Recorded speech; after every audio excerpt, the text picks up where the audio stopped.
பார்த்து பசி ஜாஸ்தியா இருக்கே. ரொம்ப வருஷத்துக்கு அப்புறம் பசினா என்னன்னு திரும்பவும் ஞாபகப்படுத்துது. பாப்போம், இதுங்களே தின்னு தீத்துருங்க போல இருக்கே. ஏங்க இன்னும் கொஞ்சம் சாப்பாடு போடவா? இல்ல, எனக்கு வேண்டாம். நீங்க கேட்டாலும் இல்ல. நீங்க வேணான்னு சொன்னா நான் வலிச்சு போட்டு எல்லாத்தையும் நானே சாப்பிட்டுருவேன். அதுக்காக தான் கேட்டேன்.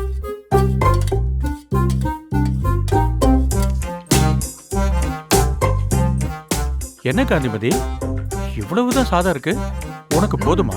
எனக்கு இது போதும். ஏமா இப்படி பத்தும் பத்தாம சாப்பிடுற? நீ இப்படி எல்லாம் அளவா சமைக்க மாட்டியே. எனக்கு இன்னைக்கு இப்படிதான் சமைக்கணும்னு தோணுச்சு. இல்லன்னா உங்க அப்பா இருக்கிற மிச்சம் மீதியெல்லாம் கொண்டு போய் அவனுக்கு போட்டுருவாருல. என்ன காந்திமதி இப்படி இருக்கு? தெரியுதுல்ல, நான் அப்படி இல்லன்னு தெரியுதுல்ல. அப்ப என்ன இப்படி மாத்துறது நீங்க தானே. வேணான்னு சொல்லியோ அவனை இங்க தங்க வச்சது நீங்க தானே. வாசனையெல்லாம் மட்டும் நல்லா இருந்துச்சு, ஆனா சாப்பாடு வரலையே. அப்பா, அவனை நீங்க சாப்பிட கூப்பிட்டீங்களேன்னு அவன் ஒன்னும் சாப்பிடாம வந்திருக்க மாட்டான். கடையில இருந்து ஃப்ரெண்ட்ஸ பார்க்க தானே போனா. கண்டிப்பா அவங்களோட வெளியில சாப்பிட்டு தான் வந்திருப்பான்.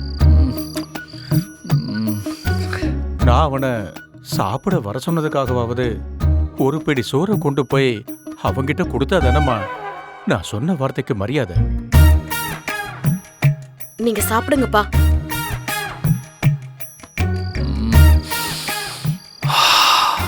வாசனையெல்லாம் பலமா இருக்கே. பெருசு சாப்பாட்டை கொண்டு வந்தா முதல்ல நம்ம வந்தா காட்டணும். இந்த சாப்பாட்டுக்காக தான் காத்திருந்தவங்க மாதிரி காட்டிக்க கூடாது. அதுக்கப்புறம் சும்மா சொட்டி அடிக்கணும். குடு.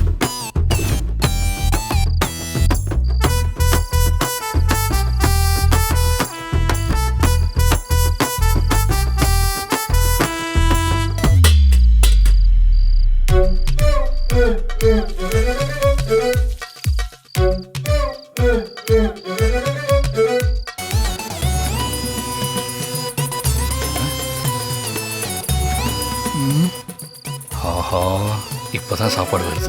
வரட்டும், கெத்த காட்டுறேன். என்னது இது?